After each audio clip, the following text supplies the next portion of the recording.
ശാസ്ത്രീയ സാമവേദ പഠനം ക്ലാസ് 75. നമ്മൾ ഉത്തരാർച്ചിതത്തിലെ 3-ാമത്തെ അധ്യായമാണ്. അതിൽ ഖണ്ഡം 1-ലുള്ള മന്ത്രങ്ങളാണ് നോക്കുന്നത്. 125 മുതൽ. ഇതെല്ലാം സോമത്തെ പറ്റിയ അല്ലെങ്കിൽ സോമയാഗവുമായിട്ട് ബന്ധപ്പെട്ട കാര്യങ്ങൾ, കെമിസ്ട്രിയായിട്ട് ബന്ധപ്പെട്ട കാര്യങ്ങളാണ്. സോമത്തോട് പറയുകയാണ്, അങ്ങ് പ്രാധാന്യത്തോടുകൂടി പരിലസിക്കുകയാണ്. അതായത് നമ്മുടെ എല്ലാ യജ്ഞങ്ങളെയും മുന്നോട്ട് കൊണ്ടുപോയി നമുക്ക് വേണ്ട സാധനമാക്കി മാറ്റുന്നതിന് ഉപയോഗിക്കുന്ന വസ്തുക്കളാണ് സോമം. അത് വിശിഷ്ട രക്ഷ നൽകുന്നതാണ്. നമുക്ക് വിശിഷ്ട രക്ഷ നൽകുന്നതിന് വേണ്ടിയിട്ട്, അതായത് നമ്മുടെ രക്ഷയ്ക്ക് വേണ്ടിയിട്ടാണ് നമ്മൾ യജ്ഞങ്ങൾ ചെയ്യുന്നത്. എന്ത് യജ്ഞം ചെയ്യുമ്പോൾ അത് നമ്മുടെ നന്മയ്ക്ക് വേണ്ടി, നമ്മുടെ പ്രശ്നങ്ങൾ പരിഹരിക്കുന്നതിന് വേണ്ടി. ഇപ്പോൾ ചായ ഉണ്ടാക്കുന്നുണ്ട് ദാഹം തീർക്കാൻ വേണ്ടിയാണ്, ഒരു ഉന്മേഷം കിട്ടാൻ വേണ്ടിയാണ്. ചോറുണ്ടാക്കുന്നുണ്ട് വിശപ്പ് തീർക്കാൻ വേണ്ടിയാണ്. അപ്പം നമ്മളെ രക്ഷയ്ക്ക് വേണ്ടിയിട്ടാണ് നമ്മൾ എന്ത് ചെയ്യുന്നത്. ഒരു മൊബൈൽ ഉണ്ടാക്കുന്നുണ്ടെങ്കിൽ എല്ലാം നമുക്ക് നമ്മളെ സൗകര്യത്തിന് വേണ്ടിയാണ്. അപ്പം അന്ന് എന്ത് ചെയ്യണം? സോമം വാക്കുകളെയും വചനങ്ങളെയും പ്രാപ്തമാക്കണം. നമ്മളെ വാക്കുകൾ, വചനങ്ങൾ എന്ന് പറഞ്ഞാൽ സയൻസാണ്. വചനങ്ങൾ എന്ന് പറഞ്ഞാൽ വേദവചനങ്ങൾ, സയൻസ്. നമ്മൾ സയൻസിൻ്റെ അടിസ്ഥാനത്തിലാണ് അങ്ങയോട് ആവശ്യപ്പെടുന്നത്. നമ്മൾ ഈ കൊടുക്കുന്ന വസ്തുക്കളെ ഇന്ന തരത്തിൽ നമുക്ക് ഉപയോഗപ്രദമായ ഇന്ന വസ്തുവാക്കി തരിക. ഇൻപുട്ടാണ് സോമം, ഔട്ട്പുട്ട് അന്നം. അങ്ങനെ നമ്മളെ സ്തുതികളെ പ്രാപിക്കണം. സ്തുതികൾ നോക്കിയിട്ടാണ്. സ്തുതി എന്ന് പറഞ്ഞാൽ വേദമന്ത്രങ്ങൾ.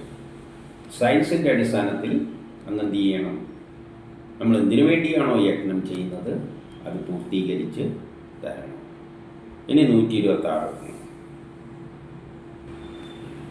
ജഗത്തിലെ മുഴുവൻ വിശേഷങ്ങളും അറിയുന്നതാണ് ഈ സോമം. പ്രപഞ്ചത്തിൽ എന്തെല്ലാം കർമ്മങ്ങൾ നടക്കുന്നുണ്ടോ അതെല്ലാം എന്തെങ്കിലും വസ്തുക്കൾ ഉപയോഗിച്ചിട്ടാണ് ചെയ്യുക. ഇപ്പം മഴ പെയ്യുന്നുണ്ടെങ്കിൽ മേഘങ്ങളെ കൂട്ടി യോജിപ്പിച്ച്, ആ മേഘങ്ങൾ സോമമാണ്. അവിടെ മേഘമാണ് മഴയായി പെയ്യുന്നത്, അപ്പം മേഘം സോമമാണ്. അപ്പം എല്ലാ യജ്ഞങ്ങളും അറിയുന്നതാണ് ഈ സോമം. അങ്ങ് നമ്മുടെ വാക്കുകളെ ഉയർത്തിക്കൊണ്ട് അന്തരീക്ഷത്തിലെ മഴയെ ധാരധാരയായിട്ട് ഒഴുക്കുക എന്ന് പറയണം. അപ്പം ഈ സോമയാഗം എന്തിനു വേണ്ടിയാണ് നടക്കുന്നത്? മഴ പെയ്യിപ്പിക്കാൻ വേണ്ടിയിട്ട്. അപ്പം സോമലത അതിനെ പിഴിഞ്ഞിട്ട് അതിൻ്റെ നീരെടുത്തിട്ട് സംസ്കരിച്ചിട്ട് അഗ്നിയിൽ ഹോമിച്ചിട്ട് അയനൈസ് ചെയ്ത് അതിനെ അന്തരീക്ഷത്തിലേക്ക് വിടുമ്പോൾ ആ മേഘങ്ങൾ കൂടിച്ചേർന്നിട്ട് മഴയായിട്ട് പെയ്യും. ഏതിൻ്റെ അടിസ്ഥാനത്തിൽ? സയൻസിൻ്റെ അടിസ്ഥാനത്തിൽ. അല്ലയോ സോമ എന്ന് 127 പറയുകയാണ്, അങ്ങയുടെ മഹത്വത്തിന് വേണ്ടിയാണ് ഈ ഭുവനം തന്നെ, ഈ പ്രപഞ്ചം തന്നെ നിലനിൽക്കുന്നത് അങ്ങയുടെ മഹത്വത്തിന് വേണ്ടിയാണ്. അതായത് ഈ പ്രപഞ്ചം തന്നെ ഉണ്ടായിരിക്കുന്ന പലതരം, പ്രപഞ്ചത്തിൽ പല വസ്തുക്കൾ കൂടിച്ചേർന്നിട്ടാണ് ഈ പ്രപഞ്ചമെല്ലാം ഉണ്ടായിരിക്കുന്നത്. ഇങ്ങനെ കൂടിച്ചേർന്ന വസ്തുക്കൾക്കാണ് സോമം എന്ന് പറയുന്നത്. ഇന്ന് പ്രപഞ്ചത്തിൽ എന്തെങ്കിലും ഒരു വസ്തു വേറൊന്നായി മാറുന്നുണ്ടെങ്കിലും അവിടെ ആ മാറുന്ന വസ്തുവിനെയാണ് സോമം എന്ന് പറയുന്നത്. അപ്പം പ്രപഞ്ചം മുഴുവൻ നിലകൊള്ളുന്നത് ഈ സോമത്തിലാണ്. ഹവിസ് അർപ്പിച്ച് ദേവന്മാരെ നമ്മൾ സംതൃപ്തിയിലേക്ക് നയിച്ചുകൊണ്ടിരിക്കുന്ന പശുക്കൾ വന്നെത്തുന്നതും അങ്ങേക്ക് വേണ്ടിയാണ്. ഹവിസ് അർപ്പിച്ചിട്ട് ദേവന്മാരെയെല്ലാം തൃപ്തിപ്പെടുത്തും. അപ്പം നമ്മൾ ദേവന്മാരെ തൃപ്തിപ്പെടുത്തുക എന്ന് പറഞ്ഞാൽ അരിയെ തൃപ്തിപ്പെടുത്തിയിട്ടാണ് അതെന്താകുന്നത്? ചോറായി മാറുന്നത്. വെള്ളത്തിൽ അരിയിട്ടിട്ട് അതിനെ തൃപ്തിപ്പെടുത്താൻ എത്തുന്ന പശുക്കളും അങ്ങേക്ക് വേണ്ടിയാണ്. പശുക്കൾ എന്തിനാണ് വരുന്നത്? പാല് തരാൻ വേണ്ടിയിട്ട്. പാല് തന്നു കഴിഞ്ഞാൽ ഈ വണ്ടിക്കിൽ അരിൻ്റെയും വെള്ളത്തിൻ്റെ അകത്ത് കുറച്ച് പാല് കൂടി ഒഴിച്ച് പഞ്ചസാര ഇട്ട് കൊടുത്തു കഴിഞ്ഞാൽ അത് പായസമായിട്ട് മാറും. അപ്പം പാലും എല്ലാ പശുക്കൾ, കാരണം ഇവിടെ പശുവിനെ പറയാൻ കാരണം സോമയാഗമാണ്. സോമയാഗത്തിൽ നീരുകൾ പിഴിഞ്ഞെടുത്തിട്ട് ആ പശുവിൻ പാലെല്ലാം ചേർത്തിട്ടാണ് അതിനെ സംസ്കരിച്ച് എടുക്കുന്നത്. ആ നിലയിൽ പറഞ്ഞതാണ് പശുക്കളെയെല്ലാം ഇവിടെ വരുന്നത് അങ്ങേക്ക് വേണ്ടിയാണ്. ഇനി 128 പറയുകയാണ്, ഞങ്ങളുടെ എല്ലാ ആഗ്രഹങ്ങളെ സാധിപ്പിച്ചു തരുന്നത് ഈ സോമത്താലാണ്. മഴ പെയ്യിപ്പിക്കാനും ഈ സോമം ഉപയോഗിച്ചിട്ടാണ് മഴ പെയ്യിക്കുന്നത്. ചോറുണ്ടാക്കണമെങ്കിലും ഈ ഭക്ഷണത്തിന് വിശപ്പ് തീർക്കാൻ വേണ്ടിയിട്ട് അരിയെല്ലാം ഉപയോഗിക്കുന്ന സോമമാണ്. ചോറുണ്ടാക്കണ്ടെങ്കിൽ അരിയെല്ലാം ഉപയോഗിക്കുന്നത് അരി ചോറാക്കാൻ വേണ്ടി ഉപയോഗിക്കുന്ന വസ്തുക്കളെല്ലാം അരിയും വെള്ളമെല്ലാം സോമം തന്നെയാണ്. അങ്ങനെ മഹാ സവിശേഷതകളുടെ ഇരിപ്പിടമാണ് സോമം. അങ്ങനെ നമ്മുടെ എല്ലാ ആഗ്രഹങ്ങളും സാധിപ്പിച്ചു തരുന്നതിന് പിന്നിൽ സോമമാണ് ഉള്ളത്. എന്തുണ്ടാക്കാൻ വേണ്ടിയിട്ട് ഉപയോഗിക്കുന്ന വസ്തുവാണ് സോമം. ഒരു പായസം ഉണ്ടാക്കണമെങ്കിൽ അതിന് വേണ്ടി ഉപയോഗിക്കുന്ന സാധനങ്ങൾക്കാണ് സോമം എന്ന് പറയുന്നത്. അപ്പോൾ അത് നമ്മുടെ ആഗ്രഹങ്ങൾ സാധിപ്പിക്കും. ഇവിടെ മഴ പെയ്യിപ്പിക്കലാണ് ഉദ്ദേശം. അപ്പോൾ അത് ആഗ്രഹം സാധിപ്പിച്ചു തരും. അങ്ങനെയുള്ള ദിവ്യമായ കഴിവുള്ളതാണ് അങ്ങ്. അതുകൊണ്ട് അങ്ങ് ധാരധാരയായി പവിത്രമായാലും നമ്മളെ പാത്രത്തിൽ പിടിഞ്ഞെടുത്തിട്ട് പാത്രത്തിലാണല്ലോ ശേഖരിക്കുന്നത്. അപ്പം ധാരധാരയായിട്ട് പവിത്രമായി ശുദ്ധമായിട്ട് നമ്മുടെ പാത്രത്തിൽ വീഴുക. അതിലൂടെ നമ്മളുടെ കീർത്തി ഉയരട്ടെ. അങ്ങനെ നമ്മൾ കൃത്രിമമായിട്ട് മഴയെല്ലാം പെയ്യിക്കുമ്പോൾ നമ്മുടെ കീർത്തി ലോകം മുഴുവൻ വ്യാപിക്കും. കൃത്രിമ മഴ പെയ്യിപ്പിക്കാൻ പറ്റും. മഴ വരാൻ താമസിച്ചു കഴിഞ്ഞാൽ കൃഷിയെല്ലാം നശിക്കുന്നതെല്ലാം അവസ്ഥ വരുമ്പോൾ കൃത്രിമമായിട്ട് പെയ്യിപ്പിക്കാം. അപ്പോൾ നമ്മുടെ കീർത്തിയിലേക്ക് നയിക്കും. നമ്മുടെ നേരെ ഏത് ശത്രുവാണോ പാഞ്ഞെടുക്കുന്നത് അവനെ നിഷ്കരുണൻ നീ നശിപ്പിക്കുക. നമ്മുടെ നേരെ വരുന്ന ശത്രുത എന്ന് പറഞ്ഞാൽ തടസ്സങ്ങൾ. എന്താണ് തടസ്സങ്ങൾ? ഭയങ്കര ചൂട്, മഴ പെയ്യുന്നില്ല, ചൂട്, മഴ പെയ്യിക്കാതെ ഗ്രഹങ്ങളെല്ലാം ആകെ നമുക്കെതിരായിട്ട് കോപിച്ചിരിക്കുകയാണ്, മഴ പെയ്യിക്കാതെ ഇരിക്കുകയാണ്. അപ്പോൾ അതാണ് നമ്മുടെ ശത്രുത, ആ സമയത്തെ തടസ്സങ്ങൾ. അതിനെ നീക്കാൻ നമ്മൾ എന്ത് ചെയ്യും? ഈ സോമനീര് അയച്ചിട്ട് സോമയാഗത്തിലൂടെ മഴ പെയ്പ്പിച്ചിട്ട് ആ ശത്രുതയെല്ലാം ഇല്ലാതാക്കും. ഇനി 129 സോമമാണ് ഈ യാഗത്തിലെല്ലാം കുടികൊള്ളുന്നത്. ഏത് യജ്ഞം ചെയ്യുമ്പോഴും അതിനൊരു സോമം വേണം. ഏത് യാഗമായാലും നമ്മൾ എന്തുണ്ടാക്കുന്നുണ്ടെങ്കിലും എന്തെങ്കിലും ഒരു വസ്തു ഉപയോഗിച്ചിട്ടല്ലേ ഉണ്ടാക്കാൻ പറ്റും. സോമമാണ് കുടികൊള്ളുന്നത്. ഏത് യാഗത്തിലും ഒരു സോമം അവിടെ കാണും. അതുകൊണ്ട് അത് നമ്മുടെ മിത്രഭാവത്തോടുകൂടി പരിലസിക്കും. നമ്മളെ സഹായിക്കാൻ വേണ്ടിയിട്ടാണ് ആ സോമം തയ്യാറാകുന്നത്. ഇപ്പം അരി തന്നെ അതിൻ്റെ അരിയുടെ ക്വാളിറ്റിയെല്ലാം നഷ്ടപ്പെടുത്തുന്ന, ത്യാഗം ചെയ്യുന്നത് ആർക്ക് വേണ്ടിയാണ്? ത്യാഗം ചെയ്തിട്ട് അരിയല്ലതായത്. അരിക്ക് വലിയ ഗുണമുണ്ട്, അത് നട്ടു കഴിഞ്ഞാൽ മുളക്കും. പക്ഷെ ആ അരി നമുക്ക് വേണ്ടി ത്യാഗം ചെയ്യുകയാണ്. ഇതിനു വേണ്ടി? ചോറാകാൻ വേണ്ടി. അപ്പം അത് നമ്മുടെ മിത്രഭാവത്തിലാണ് സോമം നിൽക്കുന്നത്. അത് അന്നത്താൽ തൃപ്തമാകുന്നു. അതാണ് നമുക്ക് അന്നമായി മാറിത്തരുന്നത്. ആ സോമമാണ് നമ്മുടെ അന്നമായിട്ട് നമുക്ക് ഉപയോഗിക്കാൻ വേണ്ടിയിട്ട് അത് ത്യാഗം സഹിക്കുകയാണ്. ഏത് ശത്രുവാണോ പോരാട്ടത്തിനായി നമുക്ക് നേരെ വന്നെത്തുന്നത്, ആ ശത്രു നശിക്കട്ടെ. അതായത് നമുക്ക് എന്തെല്ലാം കഷ്ടപ്പാടുണ്ടാകുമ്പോൾ നമ്മൾ പുതിയ അതിനെ മറികടക്കേണ്ട വഴികളെല്ലാം ഉണ്ടാക്കിയെടുത്തിട്ട് നമ്മൾ അതിൽ നിന്നും ആ തടസ്സങ്ങളിലെല്ലാം ഓവർകം ചെയ്യും. അതാണ് ശത്രുക്കളെല്ലാം ഓടി ഒളിക്കട്ടെ എന്ന് പറയുന്നത്. അതായത് നമ്മളെ കഷ്ടപ്പാടുകളെല്ലാം ദൂരത്ത് പോകട്ടെ. ഇനി 130 പാനി വരുന്ന ശത്രുക്കളെയെല്ലാം ഈ സോമം എന്ത് ചെയ്യും? സോമത്തിൻ്റെ ആയുധം നശിപ്പിക്കും. പാനി വരുന്ന ശത്രുക്കൾ എന്തെല്ലാം ഉണ്ട്? Every action there is equal and opposite reaction. നമ്മളൊരു ചോറ് വെക്കുമ്പോൾ തന്നെ ഒരു എതിർപ്പ്, അതിൻ്റെ കൂടെ ശത്രുതയുണ്ട്. അങ്ങനെയൊന്നും അരി ചോറായി മാറില്ല. നമ്മൾ കുറേ ബലമെല്ലാം പ്രയോഗിച്ച് ചൂടാക്കി കുറേ നേരം ഇരുന്ന് ചൂടാക്കിയാലേ, വെള്ളമെല്ലാം കൊടുത്ത് ചൂടാക്കിയാലേ അത് പദമായി മാറുകയുള്ളൂ. അപ്പോൾ റിയാക്ഷൻ ഉണ്ട്, റിയാക്ഷനാണ് ശത്രു. അപ്പോൾ അത് പാനി വരും. നമ്മൾ എന്തെങ്കിലും ഒരു സാധനത്തെ വേറെ നല്ലൊരു വസ്തുവാക്കി മാറ്റാൻ ശ്രമിക്കുമ്പോൾ ഉടനെ ശത്രു പാഞ്ഞു വരും. ഒരു കല്ലിനെ രണ്ടായിട്ട് പൊട്ടിക്കാൻ വേണ്ടി ശ്രമിക്കുമ്പോഴൊക്കെ ശത്രു കയറി വരും. അത്ര പെട്ടെന്നൊന്നും പൊട്ടിച്ച് തരില്ല. പിന്നെ നമ്മൾ ഗുസ്തി പിടിച്ച് പൊട്ടിക്കണം. അപ്പം ശത്രു പാഞ്ഞു വരും. അതിനെ സോമത്തിൻ്റെ ആയുധം നശിപ്പിക്കുന്നു. സോമം ഉപയോഗിച്ചിട്ടാണ് നമ്മളതിനെ മറികടക്കുന്നത്. നമ്മളെ നിന്ദിക്കാൻ, അതായത് നമുക്ക് ദോഷം ചെയ്യാൻ വരുന്ന ശത്രുക്കൾ നശിക്കപ്പെടേണ്ടതും ഈ ആയുധ വിശേഷത്താലാണ്, സോമത്താലാണ് നമ്മൾ പല ശത്രുതയും ഇല്ലാതാക്കുന്ന സോമം എന്ന് പറഞ്ഞാൽ ഇപ്പം ബോംബ് തന്നെ ഒരു സോമമാണ്. ശത്രു വരുമ്പോൾ ശത്രു രാജ്യത്തേക്ക് നമ്മൾ എന്താണ് ഇട്ടുകൊടുക്കുന്നത്? ബോംബാണ് ഇട്ടുകൊടുക്കുന്നത്. അപ്പം എന്തും ശത്രുക്കളെ ഓടിക്കാൻ ഉപയോഗിക്കുന്നതും സോമം തന്നെയാണ്. ഇനി 131. നമ്മുടെ ആഗ്രഹങ്ങളെ സാധിപ്പിച്ചു തരുന്ന പൂർത്തീകരിക്കുന്ന സോമൻ ജ്വലിച്ചു നിൽക്കുകയാണ്. അത് അത്രയും തയ്യാറായി നിൽക്കുകയാണ് നമ്മുടെ ആഗ്രഹങ്ങൾ സാധിപ്പിക്കാൻ വേണ്ടിയിട്ട്. ഉദാഹരണമായിട്ട് കൃത്രിമ മഴ പെയ്ക്കേണ്ട സോമയാഗത്തിലാണെങ്കിൽ ആ സോമം പിഴിഞ്ഞെടുത്ത് ശുദ്ധമായി പാലെല്ലാം ചേർന്നിട്ട് നല്ല തയ്യാറായിട്ട് ഒരു യോദ്ധാവിനെ പോലെ നിൽക്കുകയാണ്. അത് ആഗ്രഹങ്ങൾ പ്രവർത്തീകരിക്കുന്നവനാണ്. അവന് അതിനുള്ള കഴിവുണ്ട്. നമ്മുടെ ആഗ്രഹങ്ങളെല്ലാം പോയിട്ട് സാധിപ്പിച്ച് നമുക്ക് ആഗ്രഹം എന്താണ്? മഴ പെയ്യിപ്പിക്കണം. ദേവന്മാർക്കും മനുഷ്യർക്കും എന്ത് ആഗ്രഹമാണുള്ളത് ആ ആഗ്രഹം അത് മനസ്സിലാക്കുന്നു. നമ്മൾ യജ്ഞം ചെയ്യുമ്പോൾ അത് നമ്മുടെ ആഗ്രഹങ്ങളെല്ലാം മനസ്സിലാക്കുന്നുണ്ട്. അരിയെടുത്ത് വെള്ളത്തിലിടുമ്പോൾ അരിക്കറിയാം മനുഷ്യന് എന്ത് വേണം? നല്ല ചോറ് വേണം. അതിന് വേണ്ടിയിട്ട് അത് അത്തരത്തിലായിട്ട് മാറും. അങ്ങ് തന്നെയാണ് നമ്മുടെ ആഗ്രഹങ്ങളും മനുഷ്യരുടെ എല്ലാം ആഗ്രഹങ്ങൾ സാധിപ്പിക്കുന്നത്. എല്ലാ ആഗ്രഹങ്ങളും തന്നെ എടുക്കാം. ഉദാഹരണമായിട്ട് ഭൂമി ചുട്ടുപഴിക്കുകയാണെങ്കിൽ ഭൂമിയുടെ ആഗ്രഹമാണ് ഒന്ന് മഴ കിട്ടാൻ.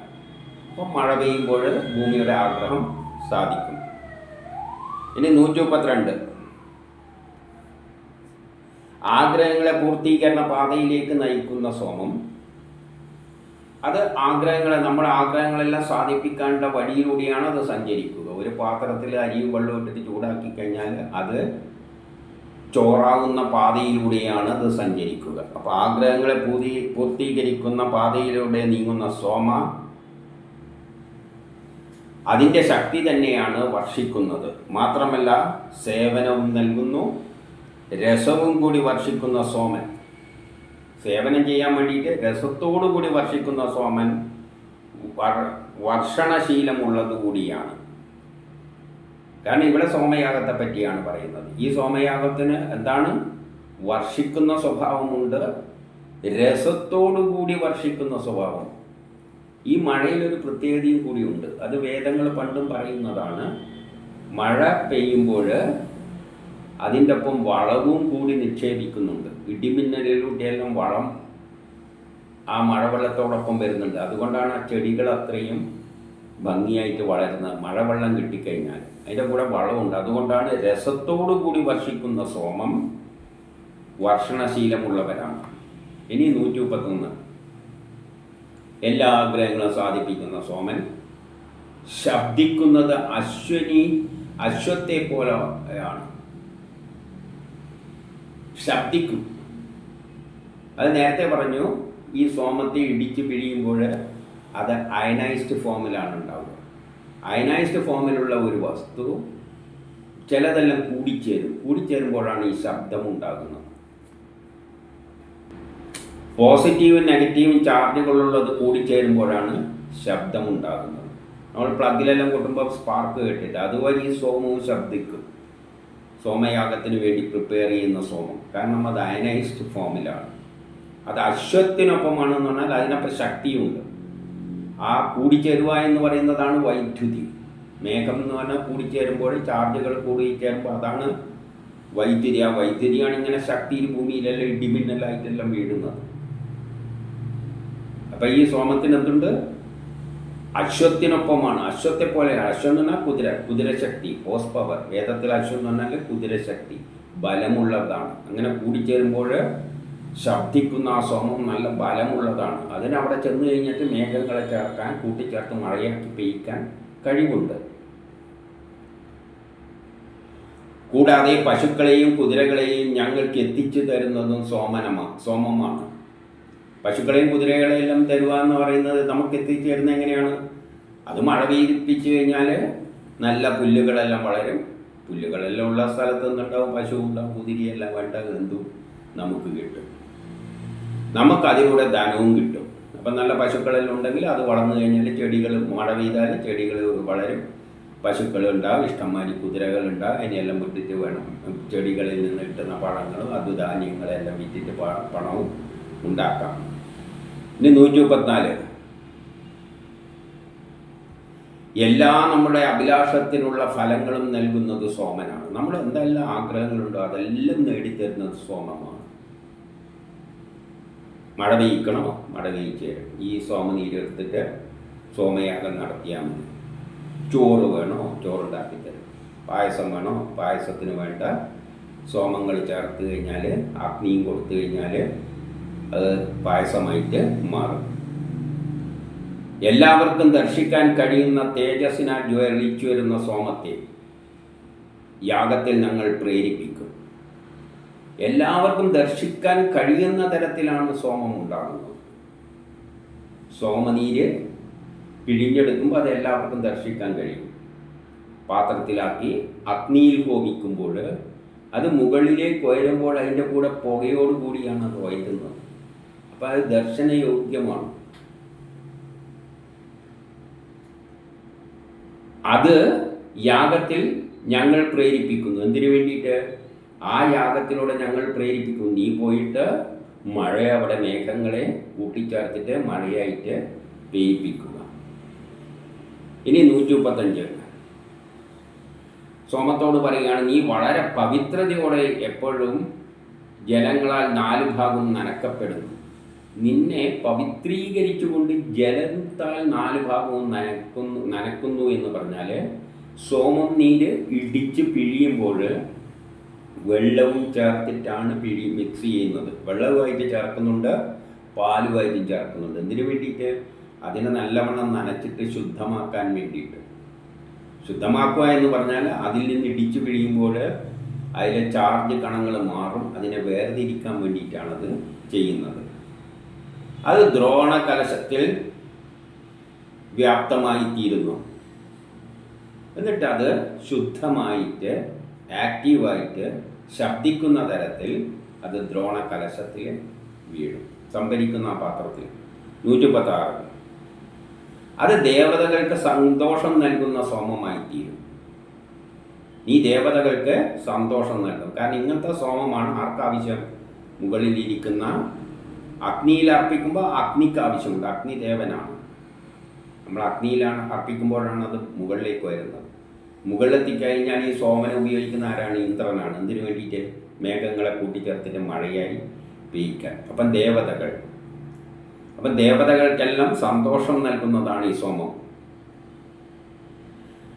നീ ഞങ്ങൾക്ക് നല്ല പുത്രാദികളെയെല്ലാം നൽകിയാൽ, നല്ലവണ്ണം മഴ പെയ്തു കഴിഞ്ഞാൽ ആ നാട്ടിൽ എന്താണ്? സുഭിക്ഷതയായിരിക്കും. നമുക്കും നല്ല പുത്രാദികളെയെല്ലാം കിട്ടും. അല്ലാതെ വറ്റി വരണ്ട് കിടക്കുന്ന ഒരു ദേശത്ത് കുട്ടികളുണ്ടായാൽ തന്നെ എങ്ങനെയിരിക്കും? ദാരിദ്ര്യവും കഷ്ടപ്പാടാണെങ്കിൽ. നേരെ മറിച്ച് നല്ല കൃഷിയെല്ലാം ഉണ്ടാകുകയാണെങ്കിൽ ആ നാട്ടിലെ ജനങ്ങളും നല്ല ആരോഗ്യവാന്മാരായിരിക്കും. നല്ല കുടുംബങ്ങളും പുത്രന്മാരും പൗത്രന്മാരും എല്ലാം ഉണ്ടാകും. അതുകൊണ്ട് നമ്മുടെ യാഗത്തിൽ മഹത്വം അറിയിക്കുന്നതിന് വേണ്ടി സന്തോഷപൂർവ്വം നീ വരിക. അപ്പം നിന്റെ മഹത്വം പ്രകടിപ്പിച്ചുകൊണ്ട് സോമം നമ്മുടെ യാഗത്തിലേക്ക് വരിക. കാരണം അഗ്നികുണ്ഡത്തിലേക്കാണ് ഈ സോമനീര് ഒഴിക്കാൻ പോകുന്നത്. അവിടത്തേക്ക് നീ വരിക. ഇനി 137 പരിശുദ്ധമായി തിളങ്ങി നിൽക്കുന്ന സോമം. അപ്പം ശുദ്ധീകരിച്ച സോമം ഇടിച്ചു കഴുകി വൃത്തിയാക്കി വള്ളിച്ചെടിയുടെ കഴുകി വൃത്തിയാക്കി ഇടിച്ചു പിഴിഞ്ഞ് നല്ല അമ്മിയിൽ ഇടിച്ചു പിഴിഞ്ഞ് എല്ലാം ശുദ്ധമായിട്ട് വേണം. തിളങ്ങി നിൽക്കുമെന്നാണ് അയനൈസ്ഡ് ഫോമിലേക്കായി മാറണം. അങ്ങയുടെ മിത്രത്വവും ബന്ധുത്വവും ആഗ്രഹിച്ചുകൊണ്ട് ഞങ്ങൾ സ്തുതികൾ അർപ്പിക്കുന്നു. അങ്ങയെ തൃപ്തിപ്പെടും. ബന്ധുത്വവും മിത്രത്വവും എങ്ങനെയാണ് കിട്ടുക? അതിനെ തൃപ്തിപ്പെടുത്തണം. അതിനെ തൃപ്തിപ്പെടുത്താൻ നമ്മൾ സ്തുതികൾ അർപ്പിക്കുന്നു. ഏതിൻ്റെ അടിസ്ഥാനത്തിൽ? സോമയാഗത്തിൽ ഉപയോഗിക്കുന്ന ശാസ്ത്ര തത്വങ്ങളുടെ അതാണ് സ്തുതികൾ, വേദമന്ത്രങ്ങൾ. വേദത്തിൽ പറഞ്ഞിട്ടുണ്ട് ഈ സോമയാഗം എങ്ങനെയെല്ലാം നടത്തേണ്ടതെന്ന്. അതുപോലെ അപ്പോഴേ ആ സോമം തൃപ്തിയാകുകയുള്ളൂ. അങ്ങനെ തൃപ്തിയായ സോമം മാത്രമേ പോയിട്ട് മഴയെ പെയ്യിപ്പിക്കുകയുള്ളൂ. ഇനി 138 സോമം ഇങ്ങനെ നിറഞ്ഞു കവിയുന്ന ധാരധാരയായിട്ട് ഒഴുകുന്ന ഈ തരംഗങ്ങൾ ഞങ്ങളിൽ സന്തോഷവും ആനന്ദവും നിറക്കട്ടെ എന്ന് പറയുകയാണ്. ഇതിങ്ങനെ പിഴിഞ്ഞെടുക്കുമ്പോൾ പാത്രത്തിൽ ഇങ്ങനെ വീഴുമ്പോൾ നമുക്ക് സന്തോഷമാകുകയാണ്. കാരണം ഇതാണ് നാളെ പോയിട്ട് നമുക്ക് സുഭിക്ഷമായിട്ട്, അല്ലെങ്കിൽ ആകെ വെയിൽ കൊണ്ട് പൊരിഞ്ഞിരിക്കുകയാണ്. ഇത് പോയിട്ട് വേണം മഴ പെയ്ച്ചിട്ട് ഇവിടെ നല്ല സുഖമാക്കി മാറ്റാൻ. ഇനി 139. അങ്ങ് സോമത്തോട് പറയുകയാണ്, അങ്ങ് എല്ലാ ലോകത്തിൻ്റെയും ജഗത്തിൻ്റെ തന്നെയും നാഥനാണ്. എല്ലാ ലോകത്തിൻ്റെയും ജഗത്തിൻ്റെ നാഥൻ എന്ന് പറഞ്ഞാൽ ഇവിടെ മഴ പെയ്തുകൊണ്ട് ജഗത്തിൻ്റെ കാര്യമല്ല. ജഗത്തുണ്ടായിരിക്കുന്നതിൽ നിന്നാണ് പലതരം വസ്തുക്കൾ കൂടിച്ചേർന്നിട്ടാണ്. ആ വസ്തുക്കളെല്ലാം തന്നെ എന്താണ്? സോമമാണ്. എന്തെങ്കിലും ഉണ്ടാകാൻ വേണ്ടി ഉപയോഗിക്കുന്ന വസ്തുവാണ് സോമം. അപ്പം പ്രപഞ്ചം ഉണ്ടാകുന്നതിന് വേണ്ടിയുള്ള ആറ്റങ്ങൾ, ഇലക്ട്രോൺ, പ്രോട്ടോൺ, ഇതെല്ലാം സോമം തന്നെയാണ്. അങ്ങ് ദീപ്തിമാനാണ്, പരിശുദ്ധനാണ്. ധനവും സമ്പത്തും പുത്രസമ്പത്തുകളെ ധനവും എല്ലാതര സമ്പത്തും പുത്രസമ്പത്തും നൽകി ഞങ്ങളെ അനുഗ്രഹിച്ചാലും. അതായത് നമ്മൾ ഒരു യജ്ഞം ചെയ്യുമ്പോൾ അതിൻ്റെ ഫലം കിട്ടും. ആ ഫലം കൊണ്ട് നമ്മൾ സുഭിക്ഷതയുണ്ടാകും. ഇപ്പം മഴ പെയ്പ്പിക്കുകയാണെങ്കിൽ തന്നെ നല്ല മഴ പെയ്യുമ്പോൾ കൃഷികളെല്ലാം ഉണ്ടാകും, സമൃദ്ധി ഉണ്ടാകും, സമ്പത്തുണ്ടാകും, ധനമുണ്ടാകും. എല്ലാതരം ധനവും സമ്പത്തും പുത്രസമ്പത്തും എല്ലാം നമുക്ക് ഉണ്ടാകും. ഇനി 150. ദേവന്മാരെ പ്രേരിപ്പിക്കുന്നവൻ. ദേവന്മാരെ പ്രേരിപ്പിക്കും. എങ്ങനെയാണ് ദേവന്മാരെ പ്രേരിപ്പിക്കുക? ഉദാഹരണമായിട്ട് ഈ സോമരസം മുകളിലെത്തുമ്പോൾ അവിടുത്തെ ഇന്ദ്രനെ പ്രേരിപ്പിക്കുക. ഇന്ദ്ര, ഇനിയിപ്പം എനിക്ക് മേഘങ്ങളെ എളുപ്പത്തിൽ കൂടിച്ചേർക്കാൻ ഞാൻ വന്നിട്ടുണ്ട്. മേഘങ്ങളോട് പറയുക, നിങ്ങൾക്കും കൂടിച്ചേരാനുള്ള താല്പര്യമുണ്ട്. എപ്പോൾ മേഘങ്ങൾക്കും കൂടിച്ചേരാനുള്ള താല്പര്യമുണ്ട്. പോസിറ്റീവ് ചാർജുള്ള മേഘങ്ങളും നെഗറ്റീവ് ചാർജുള്ള മേഘങ്ങൾ കുറേ ദൂരത്ത് നിൽക്കുകയാണ്, കൂടിച്ചേരാൻ പറ്റില്ല. അതിൻ്റെ ഇടയ്ക്ക് തടസ്സമായിട്ട് വായുവെല്ലാം നിൽക്കുന്നുണ്ട്. ഇതിനെ പൊളിച്ചിട്ട് വേണം ഇത് മുന്നിൽ കൂടിച്ചേരാൻ. അപ്പോൾ ആ ദേവതകളെ സഹായിക്കുന്ന ആരാണ്? ഈ പോകുന്ന സോമമാണ്. സോമം നടുവിലെത്തുമ്പോൾ പെട്ടെന്ന് ഇവർക്ക് കൂടിച്ചേരാൻ പറ്റും. അപ്പം ദേവന്മാരെ പ്രേരിപ്പിക്കുന്നവനും എല്ലാ ധനങ്ങളുടെയും നാഥനാണ്. ഈ പ്രപഞ്ചത്തിൽ എന്തെല്ലാം ഉണ്ടോ അതെല്ലാം സോമത്തിൽ നിന്നുണ്ടായതാണ്. നമ്മൾ എന്ത് സാധനം ഉണ്ടാക്കുന്നുണ്ടെങ്കിൽ അത് സോമത്തിലൂടെയാണ് ഉണ്ടാക്കുന്നത്. ഇപ്പം ഈ മൊബൈലിൻ്റെ മെറ്റൽ ഷീറ്റ് ആണെങ്കിൽ അത് ഏതിൽ നിന്നാണ്? ഉരുക്കിയ അലൂമിനിയം എന്തോ മെറ്റൽസ് കൊണ്ടാണ് അത് ഉണ്ടാക്കിയിരിക്കുന്നത്. അപ്പോൾ എല്ലാം സോമത്താലാണ് ഉണ്ടായിരിക്കുന്നത്. അപ്പോൾ എല്ലാ ധനങ്ങളുടെയും നാഥനും ഈ യാഗത്തിൻ്റെ ആദി കാരണവും. യാഗമെല്ലാം നടക്കണ്ടെങ്കിൽ എന്ത് വേണം? സോമം വേണം. അപ്പോൾ ആദി കാരണം ആര് തന്നെയാണ്? സോമം തന്നെയാണ്. ശ്രേഷ്ഠ കർമ്മവും എല്ലാ ശ്രേഷ്ഠമായ കർമ്മങ്ങൾ നടക്കുന്നതും സോമത്തിലൂടെയാണ്. നമ്മളിപ്പം വലിയൊരു ബോംബ് ഉണ്ടാക്കുന്നതെന്ന് വെച്ചാൽ ആ സോമത്തിൻ്റെ മഹത്വമാണ് ബോംബായിട്ട് തീരുന്നത്. അതിൻ്റെ ക്വാളിറ്റി അനുസരിച്ച് ആ ബോംബിൻ്റെ പ്രത്യേകത.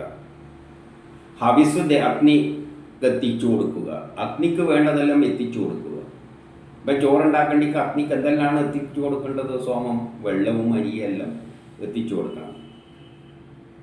ഞങ്ങൾ ആ കർമ്മത്തിൽ ആരാധന ചെയ്യുന്നു. നമ്മളവിടെ ചെയ്യുന്ന എന്താണ്? സയൻസിൻ്റെ അടിസ്ഥാനത്തിൽ കർമ്മം ചെയ്യുകയാണ്. ഒരു പാചകം ചോറുണ്ടാക്കുന്നുണ്ടെങ്കിൽ അതിനൊരു സയൻസുണ്ട്, ഒരു പാചകക്രമമുണ്ട്. അതിനനുസരിച്ച് നമ്മൾ ചെയ്യുന്നു. ഇനി 141. പ്രജകളുടെയും ഹോതാക്കളുടെയും രക്ഷകനായി യാഗകർത്താവിൽ നിന്നും ദേവന്മാർക്ക് ഹവിസെത്തിക്കുന്ന ഒട്ടേറെ നാമങ്ങളുള്ള അഗ്നിയെ എപ്പോഴും മന്ത്രങ്ങളാൽ ഞങ്ങൾ ആഹ്വാനം ചെയ്യുന്നു. അപ്പം പ്രജകളുടെയും ഹോതാക്കളുടെയും എല്ലാം രക്ഷകനായി യാഗം നടത്തുന്ന സ്ഥലത്ത് ദേവന്മാർക്ക് ഹവിസെത്തിക്കുന്ന ഒട്ടേറെ നാമങ്ങളുള്ള അഗ്നിയെ ആവാഹന മന്ത്രത്താൽ ഞങ്ങൾ ആഹ്വാനം ചെയ്യുന്നു എന്ന് പറയുമ്പോൾ സംസ്കരണത്തിന് പലതരത്തിലുള്ള ആവാഹന മന്ത്രങ്ങൾ, അഗ്നിയായിട്ട് ബന്ധപ്പെട്ട ആവാഹന മന്ത്രങ്ങൾ നമുക്ക് സ്വീകരിക്കാം. അതിൽ പങ്കെടുക്കുന്ന അഗ്നിയെ പല രൂപത്തിൽ ഞങ്ങൾക്ക് ഉപയോഗിക്കാം. വിറക് വെച്ചിട്ട് ചോറുണ്ടാക്കാം. പിന്നെ കുറച്ചു കാലം മുമ്പ് സൗരയൂഥം വെച്ചിട്ട് ഒരു മിററെല്ലാം വെച്ചിട്ട് പാത്രത്തിൽ വെച്ച് കഴിഞ്ഞാൽ ചോറാവുന്നുള്ള ഒരു പരിപാടി ഉണ്ടായിരുന്നു. പാത്രത്തിൻ്റെ മേലെ ഒരു മിററെല്ലാം വെച്ചിട്ട് ആ വെളിച്ചം അതിനകത്ത് കോൺസെൻട്രേറ്റ് ചെയ്യിപ്പിച്ചിട്ട് അവിടെ അഗ്നി വേറെ രൂപത്തിലാണ്. പിൽക്കാലത്ത് ഗ്യാസ് സ്റ്റൗ മാതിരിയുള്ളത് വന്ന്, പിന്നെ ഇലക്ട്രിക് വരാൻ തുടങ്ങി, ഇൻഡക്ഷൻ കുക്കർ വരാൻ തുടങ്ങി. ഇങ്ങനെ പലതരത്തിലുള്ള അഗ്നിയെ നമുക്ക് യാഗത്തിലേക്ക് ഉപയോഗിക്കാമെന്ന് പറയുകയാണ്. ഇവിടെ വേറൊരു അർത്ഥം കൂടി അതിനുണ്ട്. ആഹ്വാനം ചെയ്യുന്നു എന്നാണ് പറയുന്നത്.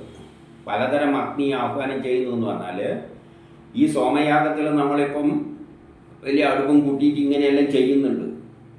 അത്രയും കാലം ചെയ്താൽ മാത്രമേ ആവശ്യത്തിനുള്ള സോമം അവിടെ എത്തുകയുള്ളൂ. അപ്പോൾ മാത്രമേ മേഘങ്ങൾ കൂടിച്ചേരുകയുള്ളൂ.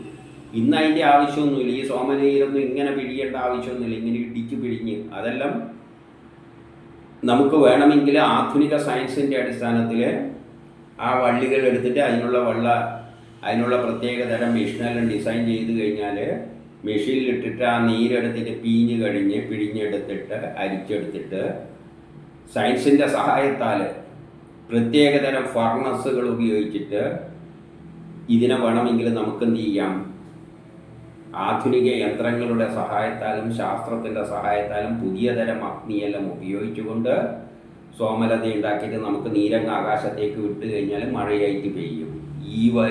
ഈ വഴിയിലൊന്നും പോകേണ്ട ആവശ്യമില്ല. ഇടിച്ചു പിഴിയാനല്ല ഇന്ന് എന്തെല്ലാം മെഷീനുണ്ട്. ഇന്ന് ആയുർവേദ മരുന്നുകളെല്ലാം എങ്ങനെയാണ് ഉണ്ടാക്കുന്നത്? വലിയ വലിയ മെഷീനുകളിലാണ്, കമ്പ്യൂട്ടറൈസ്ഡ് മെഷീനിലെല്ലാം ഉണ്ടാക്കുന്നത്. അതുപോലെ സോമലത എടുത്തിട്ട് ഇങ്ങനെ കഴുകി വൃത്തിയാക്കി, കഴുകേണ്ട ആവശ്യമൊന്നുമില്ല, മെഷീനിൽ കഴുകാവുന്നതേ ഉള്ളൂ. എന്നിട്ട് ഇടിച്ചു പിടിഞ്ഞിട്ട് ആ നീരിനെ മാത്രം, വേണ്ട നീരിനെ മാത്രം സെപ്പറേറ്റ് ചെയ്തിട്ട് കൂടിച്ചേരാത്ത തരത്തിലാക്കിയിട്ട് ശുദ്ധമാക്കി എടുത്തിട്ട് നമുക്ക് എന്ത് ചെയ്യാം, അഗ്നി ഇതേമാതിരി അഗ്നി കൊണ്ടുപോകുന്നും വേണ്ട. അത് വേറെ മെഷീനിലിട്ടിട്ട് അതിനെ ബാഷ്പീകരിച്ച് മുകളിലോട്ടേക്ക് കൊണ്ടുപോവുക. അതിൻ്റെ കൂടെ പുകയെല്ലാം വേണ്ടി വരും. പുകയുണ്ടെങ്കിൽ വേറെ കൃത്രിമമായിട്ട് പുകയും നമുക്ക് ഉണ്ടാക്കി വിടാം. ഈ അടിസ്ഥാന തത്വങ്ങൾ മനസ്സിലാക്കിയാൽ മതി. എങ്കിൽ കൃത്രിമമായിട്ട് നമുക്ക് പലതരം അഗ്നിയെ ഉപയോഗിച്ചിട്ടും നമുക്ക് യജ്ഞം ചെയ്യാമെന്ന് ആഹ്വാനം ചെയ്യുകയാണ്. ഇനി 142. അല്ലയോ അഗ്നിദേവ. അപ്പോൾ അഗ്നിദേവൻ തന്നെ എന്തുണ്ട്, പലതരത്തിലുണ്ട്. നമുക്കറിയാലോ, ഇപ്പോഴത്തെ സോമയാഗം നടത്തിയാണെങ്കിൽ ഇതേമാതിരി കല്ലെല്ലാം കൂട്ടി സാധനം എല്ലാം അതിൻ്റെ അകത്ത് ഇട്ടിട്ടാണ് കത്തിക്കുക, എന്നിട്ട് അർപ്പിക്കുക. അതിൻ്റെ ആവശ്യമൊന്നുമില്ല, പുതിയ മെഷീൻ ഉണ്ടല്ലോ. വേറെ ഇൻഡക്ഷൻ കുക്കറെല്ലാം ഡിസൈൻ ചെയ്തിട്ട് അതിൻ്റെ അകത്ത് ഇട്ടിട്ടും ചെയ്യാവുന്നതേ ഉള്ളൂ. അപ്പോൾ അഗ്നിദേവൻ പലതരത്തിലുണ്ട്.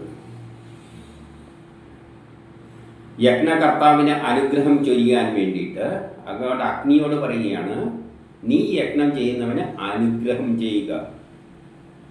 അങ്ങ് ദേവന്മാരെ ക്ഷണിച്ചാലും, എന്നിട്ട് ദേവന്മാരെയെല്ലാം ആഹ്വാനം ചെയ്യുന്ന അങ്ങ് സ്തുതിക്കപ്പെടുവാൻ യോഗ്യനാണ്. ഈ പറഞ്ഞതിൻ്റെ അർത്ഥം അഗ്നിയെ പ്രത്യേക തരത്തിൽ നമുക്ക് അഗ്നികളെല്ലാം, അഗ്നിയുടെ പ്രത്യേക രൂപത്തിലുള്ളത്, പുതിയ തരം ഫർണസുകൾ, അല്ലെങ്കിൽ നീരിനെ ബാഷ്പീകരിക്കുന്ന ഉപകരണങ്ങൾ. നമ്മളിപ്പം ഡിസ്റ്റിലറീസ് എല്ലാം ഇല്ലേ, ഡിസ്റ്റിലറീസ് എന്നെല്ലാം ഡിസ്റ്റിൽ ചെയ്തെടുക്കുന്നില്ലേ, അതേപോലെ ഉള്ളതിൽ വലിയ പാത്രം മെഷീനും എല്ലാം ആയിട്ട് അതിൻ്റെ അകത്ത് ഈ സോമലത ഇട്ടിട്ട് അതിനെ ഡിസ്റ്റിൽ ചെയ്തിട്ട് അരിക്കുന്ന മെഷീനിലൂട്ടിയെല്ലാം കണ്ടുവന്ന് പിന്നെ അഗ്നി ഒരു ഫർണസിലേക്ക് കയറ്റിക്കഴിഞ്ഞാൽ ബാഷ്പീകരിച്ചങ്ങ് പോകും. അത് പിന്നെ ഒരാഴ്ചയൊന്നും അത്രയും ദിവസമൊന്നും അവിടെ ഇരുന്നിട്ട് ഇതൊന്നും ചെയ്യേണ്ട. മെറ്റീരിയൽ എല്ലാം കൂടി ഒന്നിച്ച് വന്നിട്ട് അവിടെ ചെയ്ത് വെച്ചിട്ട് അതിൻ്റെ കൂടെ മേഘത്തിലേക്ക് കുറേ ഇത് വേണം, കാർബൺ പൊടികളും എല്ലാം വേണം. അതുകൊണ്ടാണ് അവസാനം ആ ചൂള തന്നെ, ആ യാഗശാല തന്നെ കത്തിച്ച് അതിൻ്റെ അകത്തേക്കിടും. അപ്പോൾ ഈ പൊടിയോടും കൂടി അങ്ങ് എത്തുമ്പോഴേ ആ മഴ പെയ്യുകയുള്ളൂ. അതെല്ലാം കൃത്രിമമായിട്ട് ഉണ്ടാക്കാവുന്നതേ ഉള്ളൂ. ഇപ്പം വലിയൊരു മഴ പെയ്യിപ്പിക്കുന്ന യന്ത്രം ഉണ്ടാക്കാം ഈ പ്രിൻസിപ്പിൾ ഉപയോഗിച്ചുകൊണ്ട്. എങ്കിലും വേണ്ടടുത്ത് എവിടെയാണ് മഴ പെയ്യിക്കേണ്ടതെന്ന് വെച്ചാൽ അവിടെ മേഘം കൊണ്ടാണ്. മേഘം ഇല്ലെങ്കിൽ മഴയൊന്നും പെയ്യില്ല. ഇത് ചെയ്യുന്നത് മേഘങ്ങളെ യോജിപ്പിക്കുകയാണ്. അതിനാണ് ഈ തത്വം, ഈ സോമത്തിൻ്റെ പ്രിൻസിപ്പിൾ മനസ്സിലാക്കിയിട്ട് അഗ്നി നമ്മൾ പലതരത്തിൽ സഹായിക്കാൻ അഗ്നിക്ക് പല രൂപങ്ങളുണ്ട്. അത് ഉപയോഗിച്ചിട്ട് നമുക്ക് അഗ്നിയോട് പറയുകയാണ്, നമ്മുടെ ആഗ്രഹങ്ങൾ സാധിപ്പിച്ചു തരണം. നീ അതിന് നിന്നെ സ്തുതിക്കുവാൻ നീ അർഹനാണ്. കാരണം അഗ്നിക്ക് പല രൂപങ്ങളുണ്ട്. ആ രൂപങ്ങളെല്ലാം ഉപയോഗിച്ചിട്ട് അത് ചിലപ്പം നമ്മളെ സഹായിക്കും എളുപ്പത്തിൽ. ഈ മാർഗമല്ലാതെ വേറെ തരത്തിലും അഗ്നി ഉപയോഗിച്ചിട്ട് ചെയ്യുക.